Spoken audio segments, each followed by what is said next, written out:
Gurur Brahma, Gurur Vishnu, Gurur Devo Maheshwara, Gurur Sakshat Param Brahma, Tasmai Shri Gurave Namah. Sada Shiva Samarambham, Shankaracharya Madhyamam, Asmadacharya Paryantam, Vande Guru Parambaram. Shruti Smriti Purananam Alayam Karunalayam Namami Bhagavat Padam Shankaram Loka Shankaram Shankaram Shankaracharyam Keshavam Badharayanam Sutrabhashya Krudo Vande Bhagavanto Punah Punah Om Sahana Vavatu Sahano Bhunaktu Sahaviryam Karavavahai Tejasvinavadhitamastu Mahaviddushavahai. Om Shanti Shanti Shanti. Vasudevendra Yogindram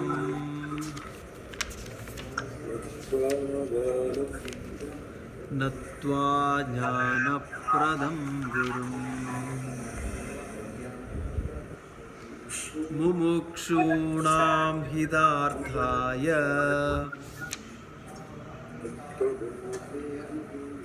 Tattwabodho Bhidiyade. So this is the benedictory verse or the introductory verse of Tattwabodha. Vasudevendra Yogindram Natva Jnana Pradam Gurum Mumukshunam Hidarthaya Tattwabodho Bhidiyade. We are going through this introductory text called as Tattwabodham, and the central message this text gives to all of us is Jiva Atma Paramatma Aikya, meaning the essential oneness of the Jiva Atma and the Paramatma. The distance that we have created is a superficial distance, a notional distance. So that is where the Mahavakyas are helping us. The great equations, the Mahavakyas, are conveying this message that there is no distance between you and Ishvara. There is no distance between the Jiva Atma and the Parama Atma. The great equations say that the first one is Prajnanam Brahma. The second one says the Tattvamasi. You are that thou art. And the Aham Brahmasmi. You are that Brahman. I am Atma Brahma. So you are that Brahman, and that Brahman is the only reality. This is the Advaita philosophy. This is the essential oneness. And this is the knowledge. What is this? You are this Brahman. You are this truth. You are this reality. And Brahman is the only reality. And this is the knowledge that the text is giving to us. But is that knowledge alone is sufficient? If you see the last session, the question comes, though fundamentally you say there is oneness, but with our limitations or with our brought up or with our build, we cannot digest that. How can I be the Brahman? How can I be that reality? So one side the Shastram gives this knowledge, and it is not like Shastram giving the knowledge, Shastram giving the knowledge through the Guru Parampara. But that knowledge alone is not sufficient. What is needed? Basically, we need to reflect upon that. We need to have reasoning on that knowledge. Am I right? Otherwise, this question will come, how this is possible? See, the essential oneness is the principle which is conveyed. But how will we understand that? How will we be able to understand that?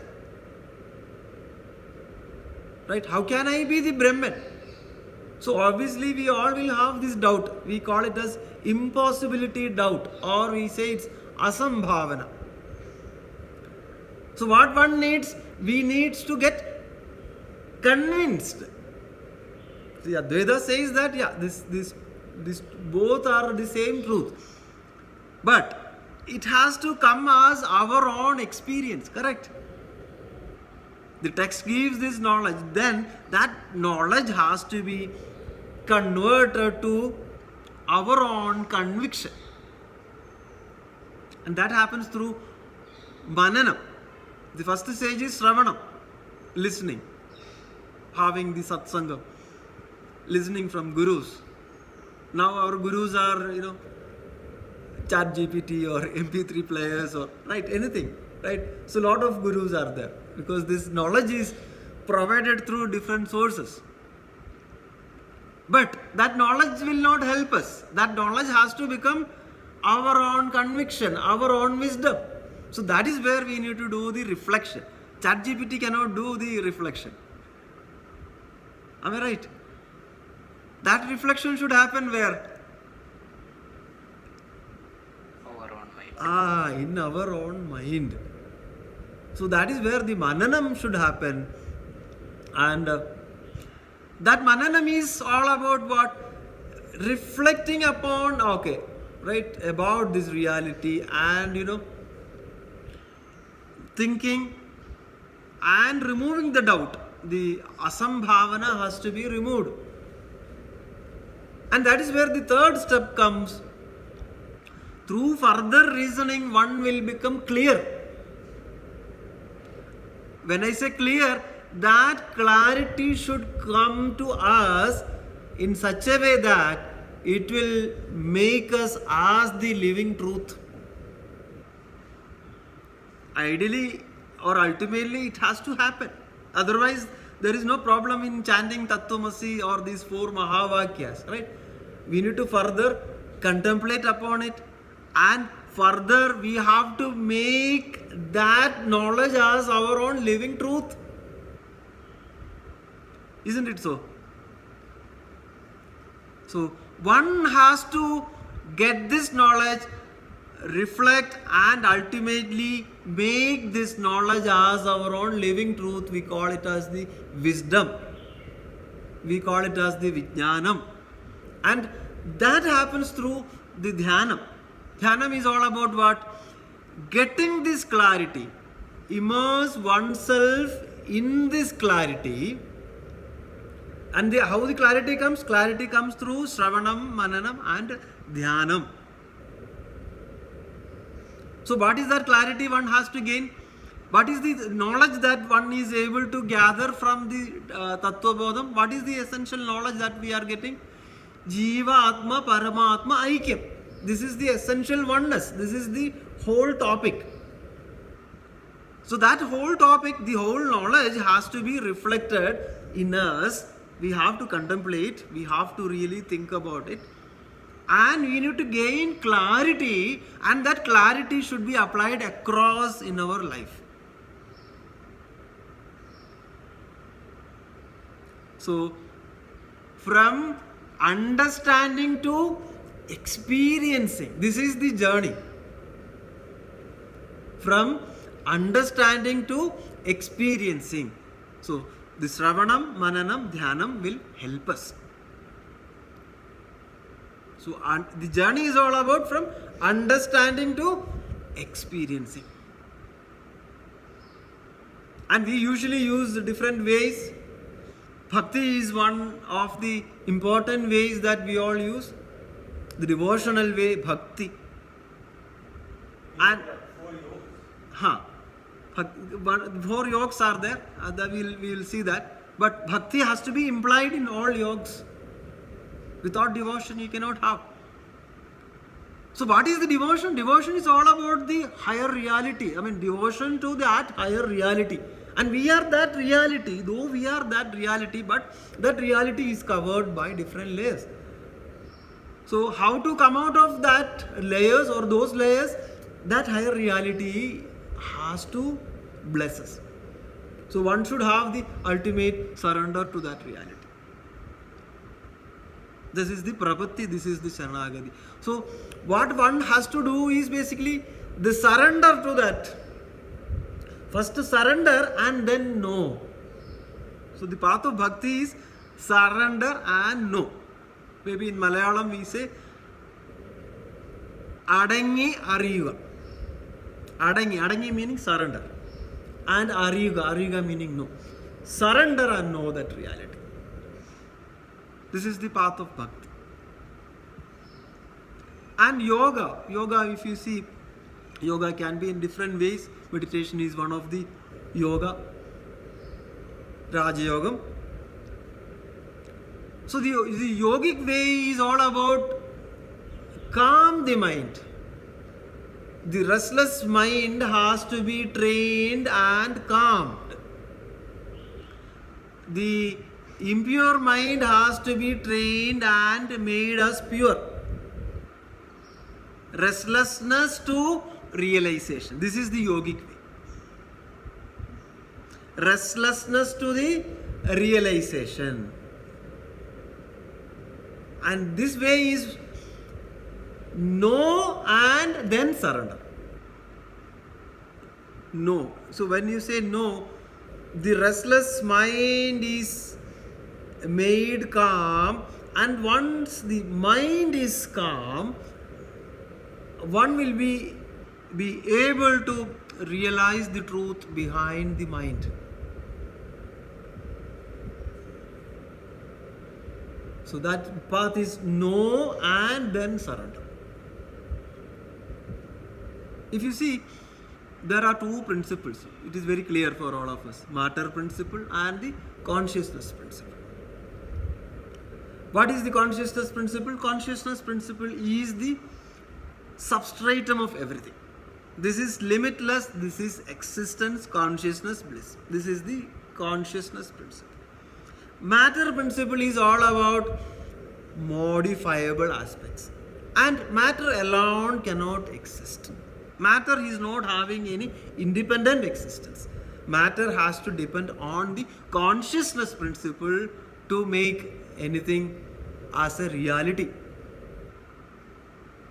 So it is clear that matter is always changing. Matter principle is always changing. See the body. Body is undergoing changes. It's always changing. Including the breath that we take and the exhalation happening. Everything is changing in the body also. Every moment the body is changing. Everything in this world is always changing, but there is something which is not changing. That is the consciousness principle. See the constant factor and the changing factors. Are you all with me now? So the constant factor is this I amness. Let us take our different experiences in life. I experienced this 10 years back. If you see, if you relate our conversations, right? We all say like this. Yeah, when I was young, I used to do this. I used to experience this. Now I feel this is changing, or things have got changed, or I don't know what will happen after some time, how things will change, how things will shape up. Are you able to see that there is a constant thread, that the I amness which is not changing? You all appreciate that? This I amness, is it present throughout our life? Or do you feel that that I amness is missing at some point of when you sleep? Okay, that I amness has gone and now it has come after I woke up. Is there a state like that? This I amness changing anytime? This I amness is always present throughout our life. Or do you need a mirror to see your own existence? Because after a good sleep, you got up. Okay, so do you need a mirror whether to see that I exist? Whereas if I ask you to close your eyes, okay, and if I disappear from this place, without opening your eyes, you cannot see me, right? But do you need to look at a mirror or do you need to open your eyes for you to know that you exist? But when you sleep, you are almost like unconscious. So then your consciousness is at a very low level. There is only consciousness. There is no impurities there. Because the traits of mind, the traits of body, the traits of different things, those things are absent actually. There is only pure consciousness. There is emptiness, there is void, but this isness is still there. This blankness is there. I am experiencing a blankness, or this state is void. I am experiencing or is. So this is the existence. And that is the only one which is present in the deep sleep. So without this, can we have a continuous experience in life? I have to exist in waking state, I have to exist in dreaming state, I have to exist in the deep sleep. Is there any doubt? I have to exist. It means what? I am this existence. And that is my nature, true nature, and the capital I, the Swarupam, is my true nature. So that capital I, if that is the case, that consciousness, that pure consciousness, now it is conditioned by avidya, that is now conditioned by different sheaths or layers. And the pure consciousness conditioned by different layers, we call it as Jivan or Jiva. And that Jiva is basically the pure consciousness conditioned with the gross and subtle bodies. With the gross and subtle bodies. That is why we always try to compare ourselves with others. That is why we always compare ourselves with different things in the world. How am I positioned? So we all have drifted from the real I to the small I. Drifting from the core to the periphery. So there are two problems. One is not knowing that true I. That is one problem. The other problem is identifying with other things as the I. So here the technical terms are called avaranam or agrahanam, not knowing the true reality. The other one is vikshepam or anyadagrahanam, wrongly identifying myself with different things. So our Tattwabodham says one profound statement. In the last session we saw that don't accept this ignorance. What is ignorance? Tell me, what is ignorance here? Ignorance is not knowing that you are. Not knowing the true I is the ignorance here. And the real factors, the two factors are basically what? One is the agrahana and other one is the anyadagrahana. So you not knowing, and the other one is you wrongly knowing about yourself. So these are the two terms, we call it as ignorance. Our Tattwabodham says what?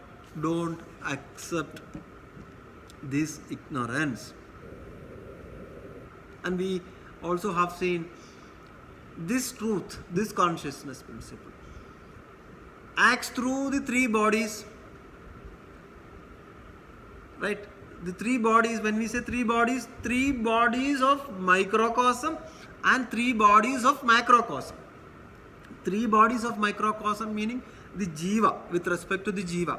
Three bodies of jiva. What are the three bodies of jiva? What are the three bodies of jiva? Gross body, subtle body and the causal body. Karana Shariram, that is the causal body. Sukshma Shariram, that is the subtle body. And the Stula Shariram, that is the gross body. And Stula Shariram, this consciousness is called Vishwan. In the Sukshma Shariram, this consciousness is called as Taijasa or Taijasan. And this consciousness, with reference to the causal body or Karana Shariram, is called as Prajna or Prajna.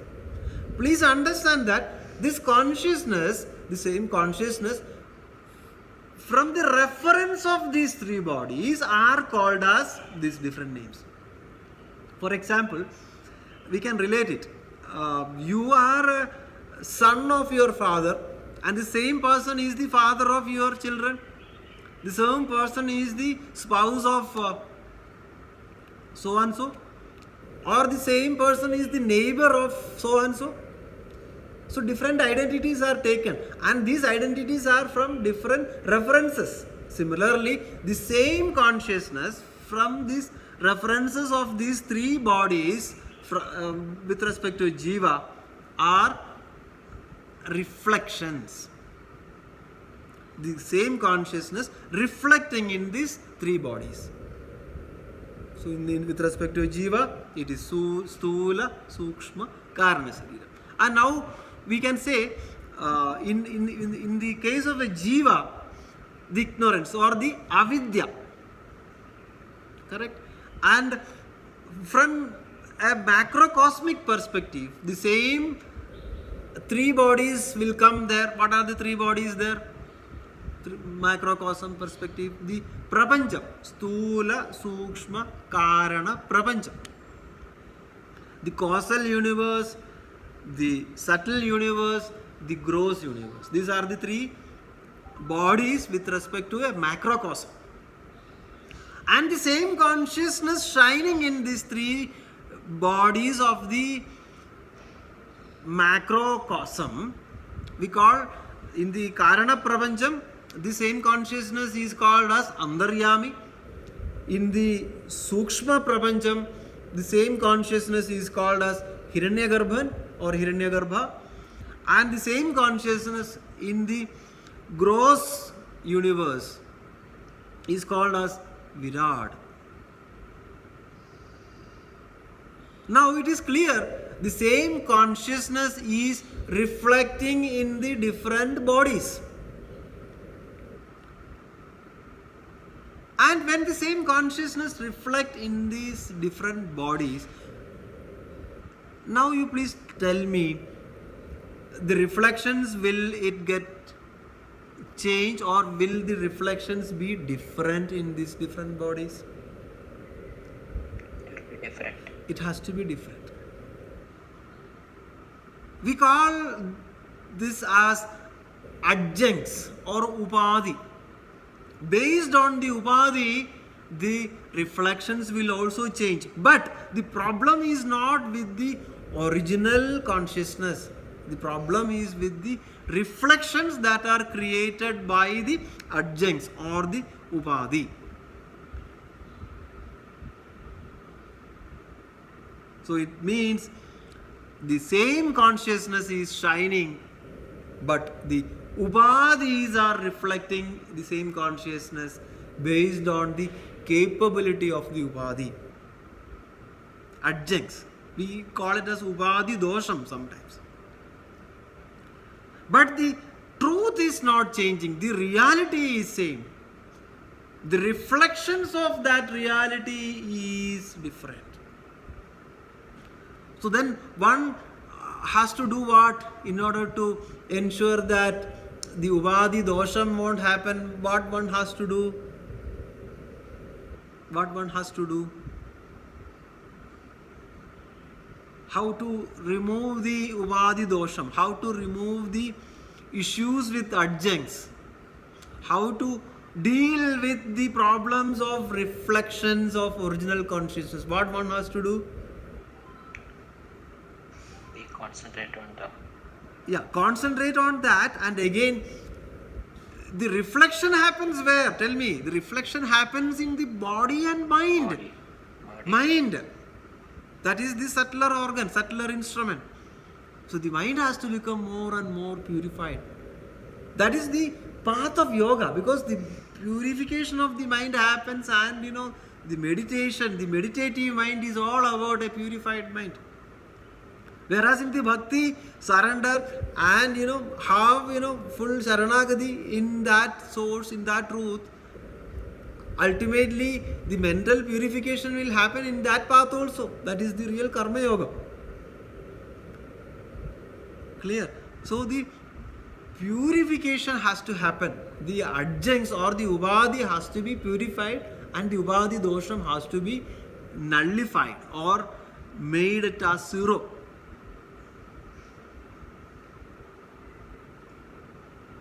So one has to negate the bhedam.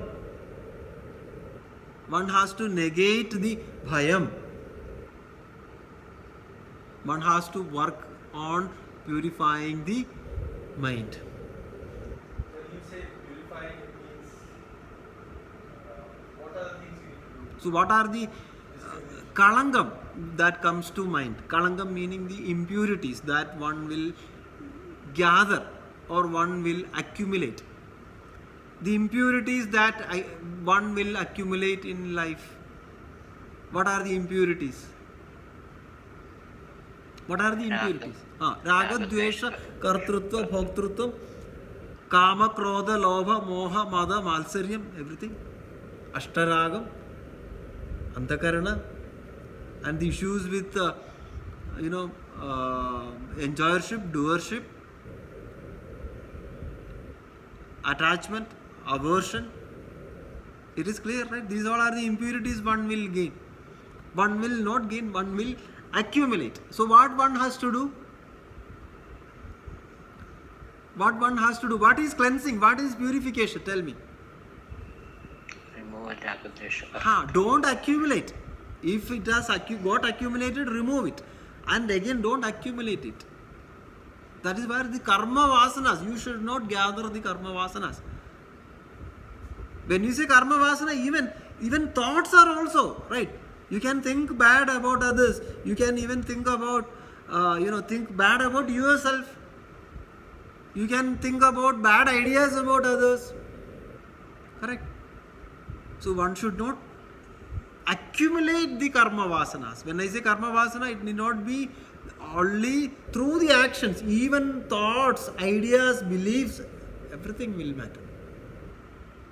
And one should not accumulate into your inner plane.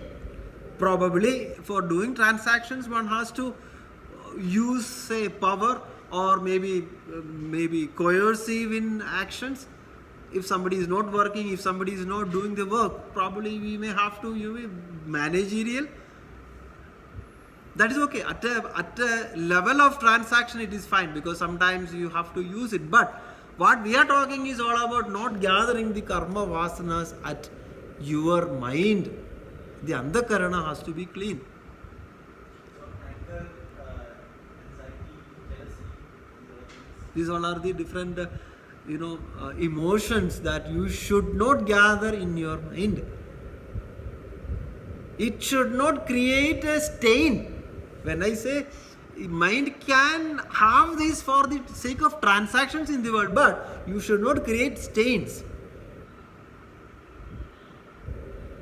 So I am this cosmic intelligence, not an individual based on limitations. So when one has this knowledge, obviously, what is the driving force? The blessings of the higher truth is there. Correct? So then, if that blessings from the higher truth is there, that person will be driven with the knowledge that I am this cosmic intelligence. I am not a individual based on the limitations.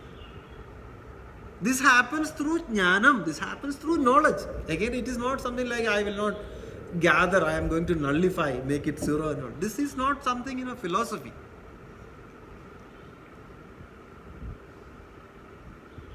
Are you all with me?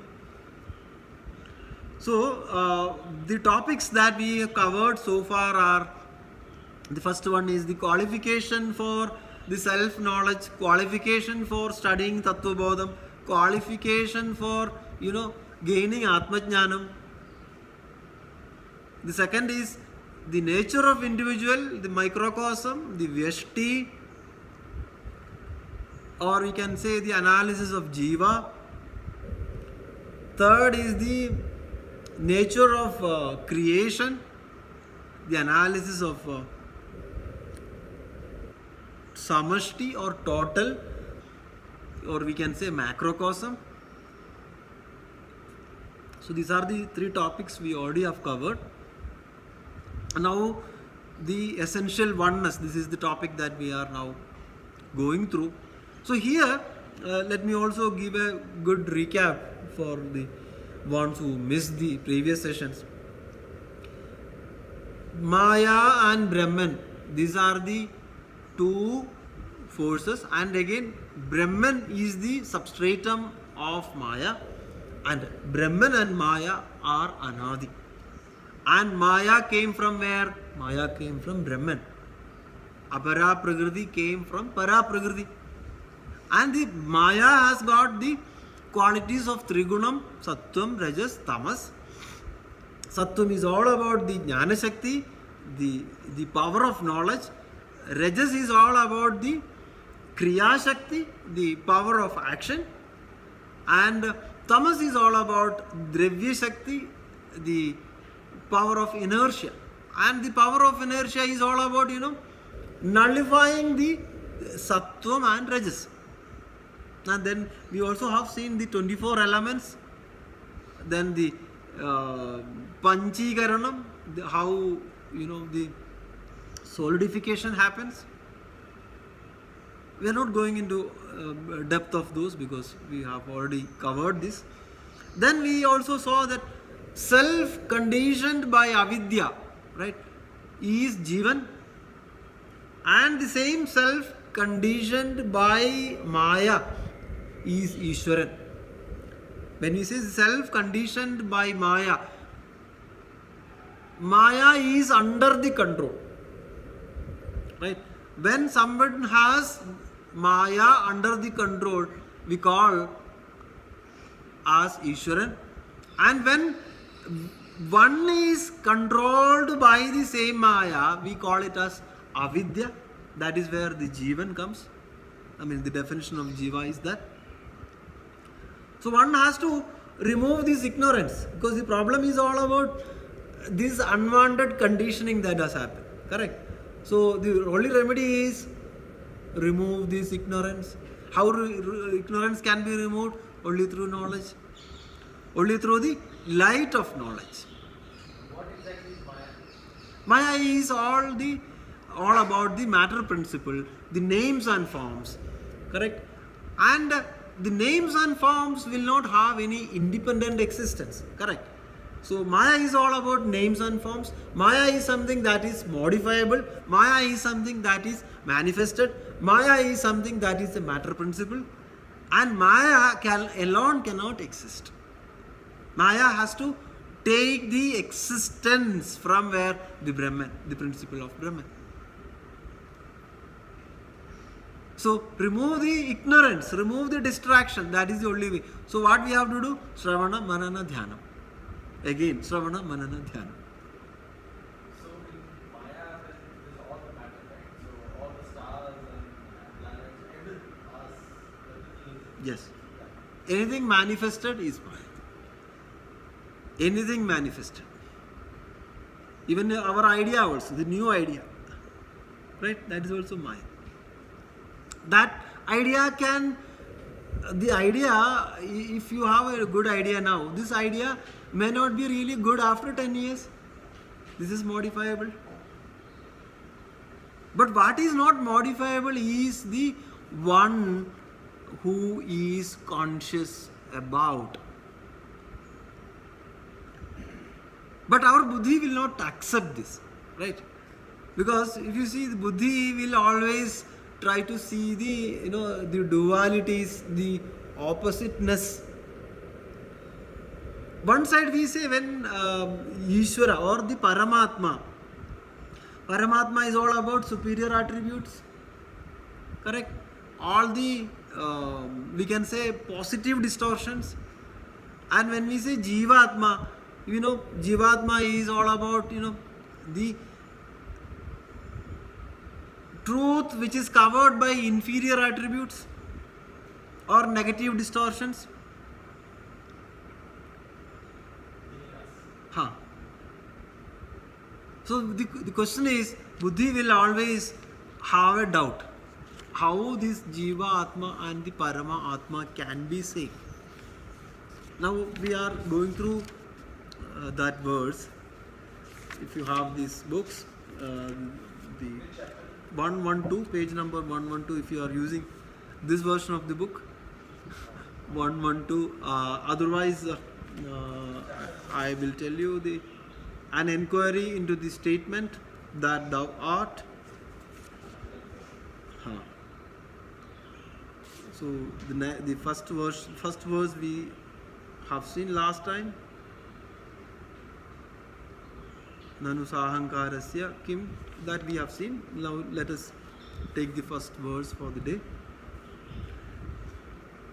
Iti chenna stula sukshma sharirabhimani tvam padavachyartha upadi vinirmuktam samadhi deshasampannam shuddham chaitanyam tvam padalakshyartha evam sarvajñatvadi vishishta ishvaraha tatpadavachyartha upadishunyam shuddha chaitanyam tatpadalakshyartha evam cha jiveshwarayo chaitanya rupena abheda bhadaga bhava. So now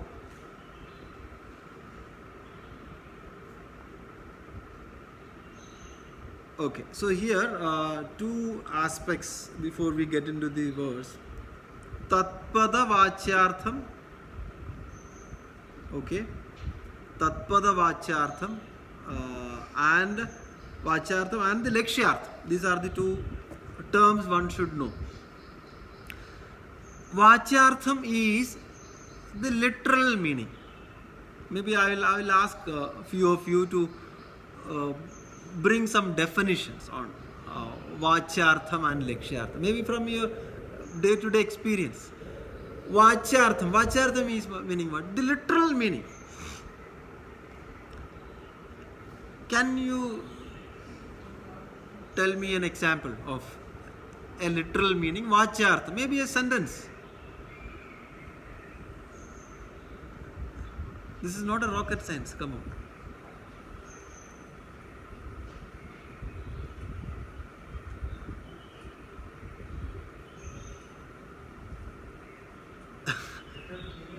Literal meaning of a statement. Tell you use a statement.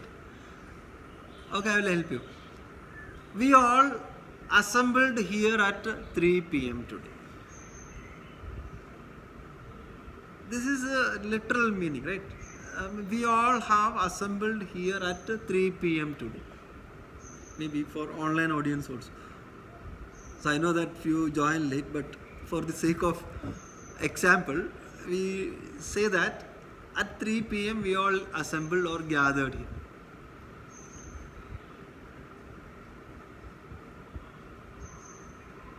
Maybe other one. I am reading this book, that's also fine. This is literal meaning. And the indicative meaning, the lakshyartha.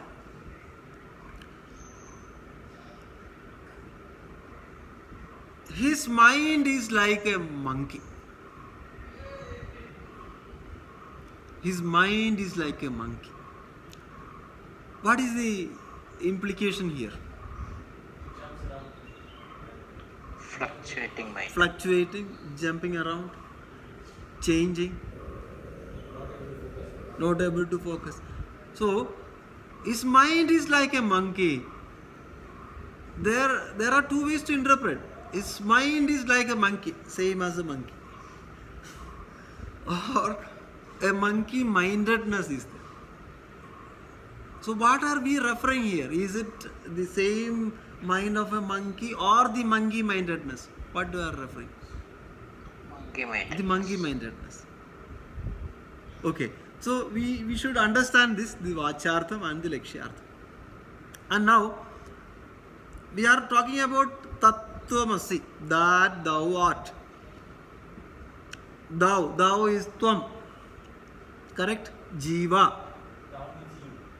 Jiva. That is that. Thou is Jiva. That is the higher truth. Thou is the lower truth.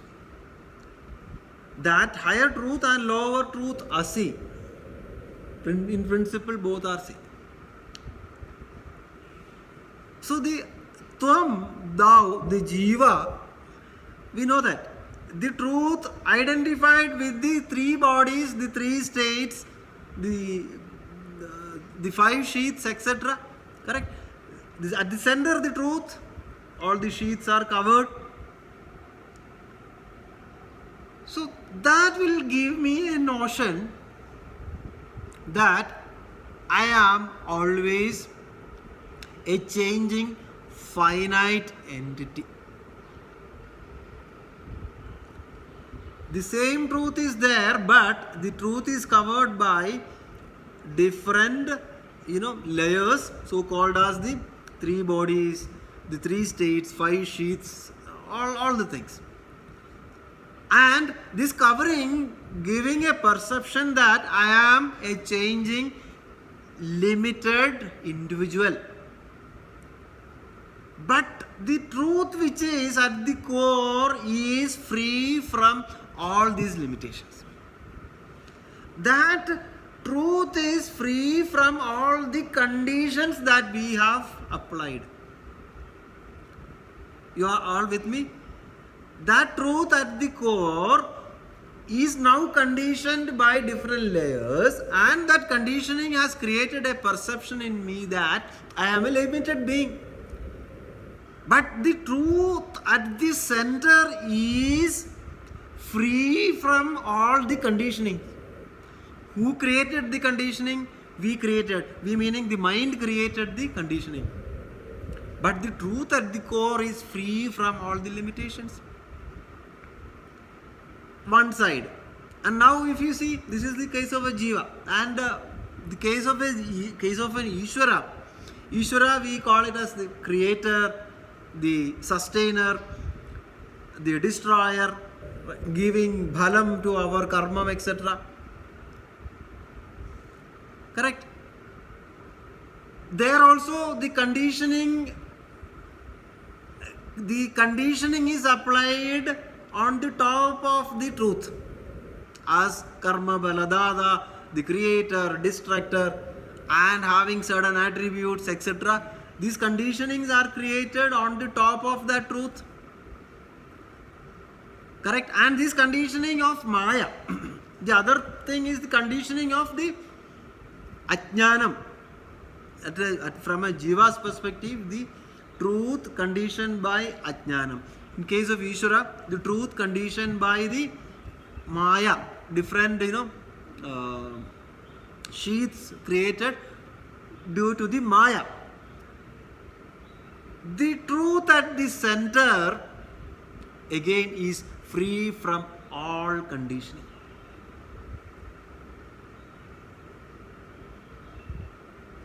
So what is the problem now? What is the problem at both Jiva and Ishvara? The conditioning created by the Maya and the Ajnanam. And these conditionings are created from the perspective of Jiva. The conditioning is created by the mind. So what one has to do? One has to start shifting from the conditioning of the mind to the unconditioned truth or self that is at the core. One has to take a U-turn or need to do a shift from the conditioning of the mind to the unconditioned self or the truth. Purifying the mind using the habit. Yes.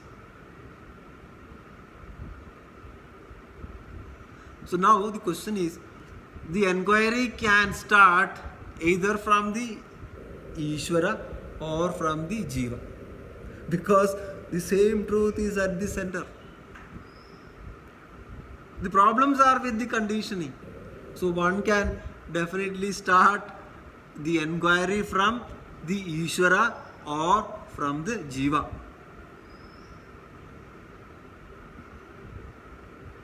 When you say start inquiry, Who am I?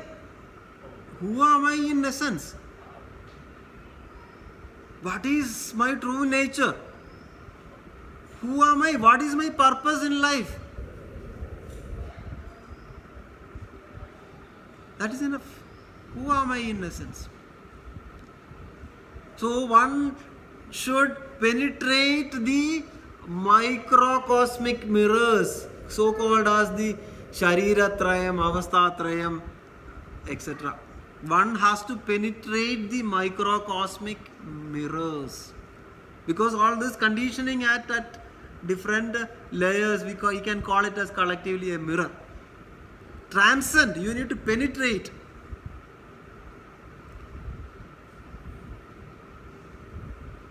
So it is again clear, Jiva and Ishvara are the same truth at the center, meaning there is only one consciousness, one conscious force that is shining, and that is manifesting in everything. when you say Jiva, you mean Jiva Atma. Hmm. And Ishvara means Paramatma. Yes. So the same consciousness, right, is shining, is manifesting in both media, in Ishvara or the Jiva. The same truth, the same consciousness is shining. That same consciousness is called as the Shuddha Chaitanya,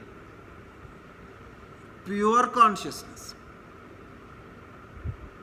without the Upadi Dosham.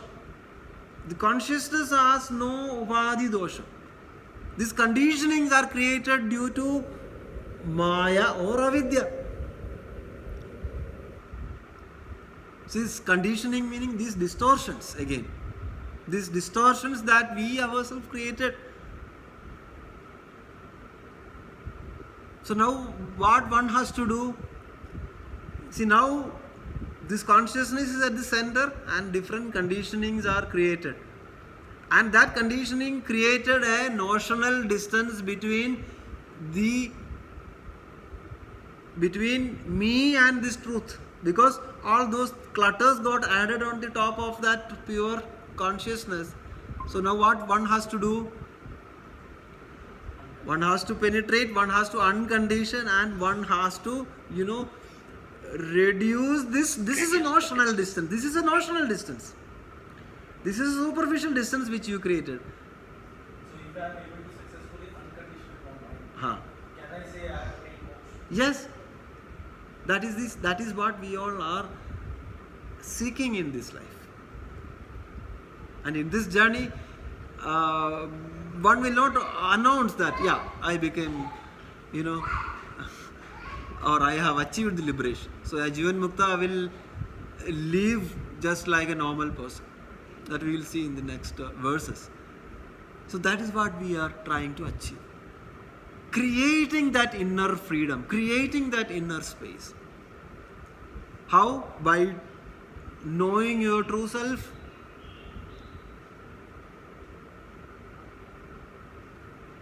So one has to remove these distortions, remove this conditioning, and reduce this notional distance. This is a notional distance. This is a superficial distance. Reduce it, reduce it. How reduction happens? Through the cleansing of the mind. Not by accumulating the karma vasanas, not by accumulating the states. So I am this pure consciousness in this body, in this Janma. And the ultimate purpose of our life is to realize that truth. Whatever you do, wherever you work, that's fine. That is a part of the prarabdham of the body, but the ultimate aim in life is to realize this truth. And with this upadhi, without adding the upadhi dosham, realize this truth. Now we are going to get into the fifth topic. What is the fifth topic? What are the four topics? What are the four topics that we discussed so far? What are the four topics?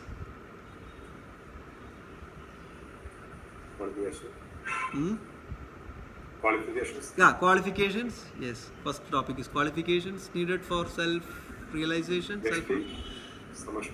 Veshti, Samashti, and the essential oneness. Yeah, the oneness, right? That is the fourth topic. And fifth topic is basically the Jnana Bhalam. What one can achieve out of knowing or realizing this oneness. What will I get out of this knowledge? Very, very in a transactional way. What benefit I will get? What will I get out of this knowledge? What will I get? You will know that it is Tattwamasi and you are that. So, what is the tangible benefit one will get, knowing that you are this truth?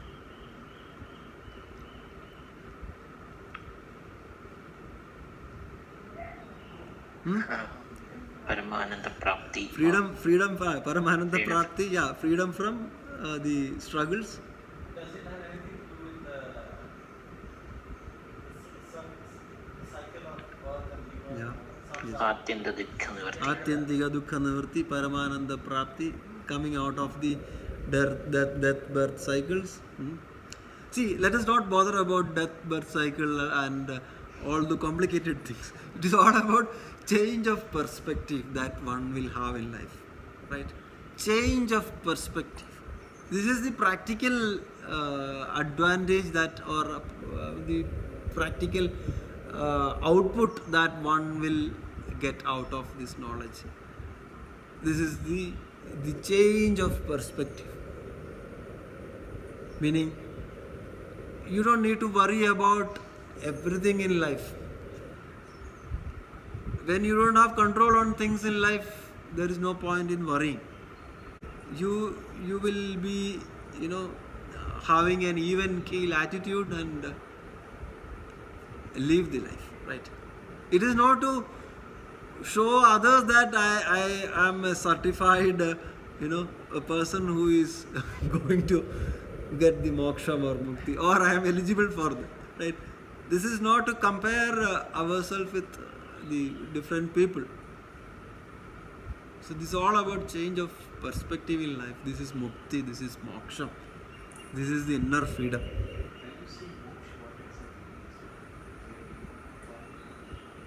See, we are able to understand the dimensions beyond the body, mind, intellect, senses. Right? It is not again negating the body, mind, intellect, sense. It is all about understanding that there is a profound dimension in all of us. That understanding is the moksha. And so that is when you understand that you are, or we all will be free from the limitations of the samsara. Because we are able to transcend from that plane. It doesn't mean that you are running away from anywhere. You are going beyond that plane. Correct? We all are identifying the profound dimension in all of us which the world cannot affect. And the solution for all the problems will be within all of us. You are trying to identify that solution within. So you are not troubled by the samsara. You are not bounded in the world of objects. How? Through the knowledge. What is the knowledge? Your reality is beyond all this. And that reality has no connection with the worldly plane. The problem is basically our wrong identifications at the different layers, and we are confused and we are trapped. At the core, your truth is not affected by any of this, and you are this truth. And you cannot have perfection at the plane of body. You cannot have perfection at the plane of world. But you can have perfection at your inner plane. This is the freedom, this is the moksham, this is the Atyantika Dukkha Nivarti and Paramananda Prapti one can achieve in life. Dependence on the world, shifting from the dependence on the world to dependence in the true self, not the ego, small I, on the true self. Moksha has to happen now. What is the true purpose of our life? Is it just like mere eating, drinking, and reproducing, or at some point of time leaving the earth? Is that the real intention of human birth? Or is there something that one can possibly explore? I think there is no meaning. It's the meaning that you give to your life. It is a meaning. But again, is the meaning just center around power, money, prosperity and all those things? Because when you say the meaning is given by the individual, right? Will it be like I give certain priorities to my life around these topics? This is subjective, because you may think about 3 attributes, others may maybe here 2 or 3 may give totally different attributes which they feel. But ultimately, please understand that whatever attributes you give to your life and you feel that makes more meaning, those attributes are also changing. If you think money is important, maybe we will say that this many crores, when I earn, I will be happy. But that will never happen.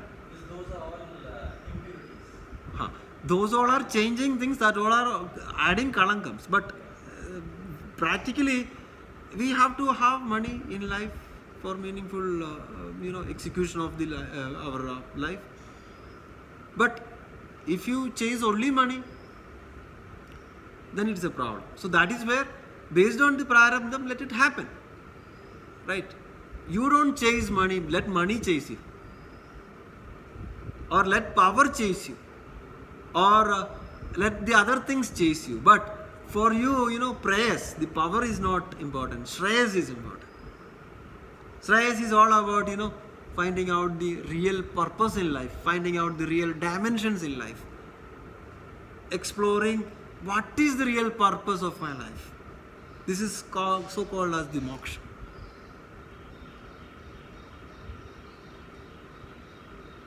So it is all about you give value to life, the values are changing, and we cannot have a unified value or unified set of values. We all are seeking the liberation, moksha or mukti. It's all about, removing the distractions,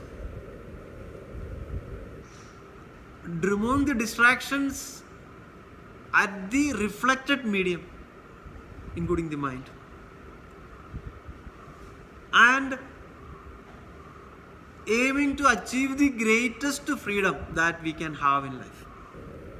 Aiming to remove the distractions at the plane of reflected mediums and aiming to achieve the greatest freedom one can achieve in life. When I say greatest freedom, realizing the true potential. So why did they make up stories of Shiva, Kailash temple, Mount Kailash, Mount Kailash, etc.? Why did they, whoever did it? Why did See, if you see the concept of temples again, during the Satya Yugam, the first Yuga, probably temples were not there.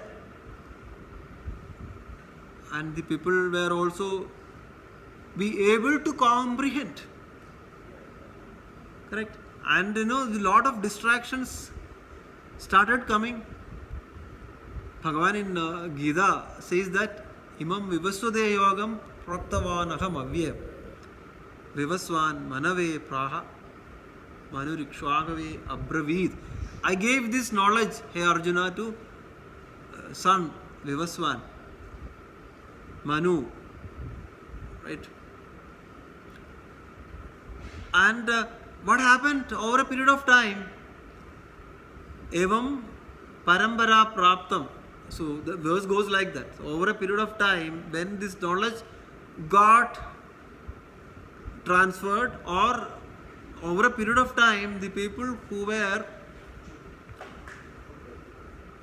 incapable could not understand this, and what happened is basically the destruction of the knowledge has happened. Sakale neha mahada yogo nashta parandava. Hey Arjuna, understand that over a period of time the deterioration in this knowledge has happened. Why? Because the people could not comprehend this truth due to the restlessness of their mind. Now Arjuna, I am giving the same old truth which I gave this to the Vivaswan, the sun god. Not a new knowledge, the same knowledge. So temples probably for people to comprehend, for people to understand, for people to easily operate at the level of mind, created the idols. The idol worship came. Confine and focus, concentrate, and through knowledge you should also go out of the mere idols and understand that this is the vast consciousness which is pervading everywhere.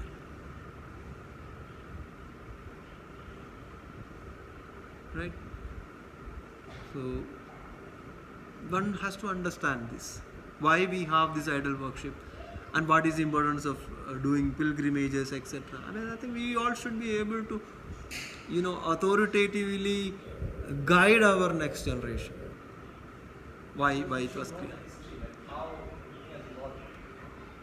One should know this. So these scriptures help us, and our Guru Paramparas have given enough knowledge. So what we need to do is we need to really reflect upon this Shravana, Manana, Dhyana, and ultimately aim for that ultimate realization one has to happen in life. Seek all the blessings of that higher truth. Have a good way of living, and improvise the quality of life and bring more meaning beyond the objective world aspects We need to have it. I would say we should transact with the objective world things. But the real meaning has to come from the subject. That is our own truth, our own existence, consciousness, bliss principle. And you are that, Tattwabodha.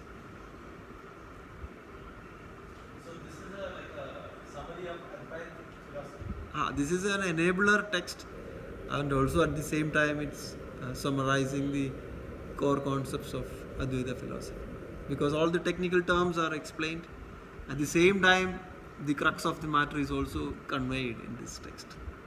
The only way Advaita philosophy is different is that the Jivatma and the Paramatma are not considered the same till you attain moksha. Is it like? So, what is the problem? Here the superficial distance is created by who? Who is creating the superficial distance? So why do we need to wait till death for achieving that? Who is creating the problem? Is somebody, our neighbors are creating problem, or some of our family members creating the problem? Who is creating, or the employer is creating a problem? Problem is created by our own mind, right? So one has to work on the mind, and that has to happen here now itself. Ihaiva, ihaiva.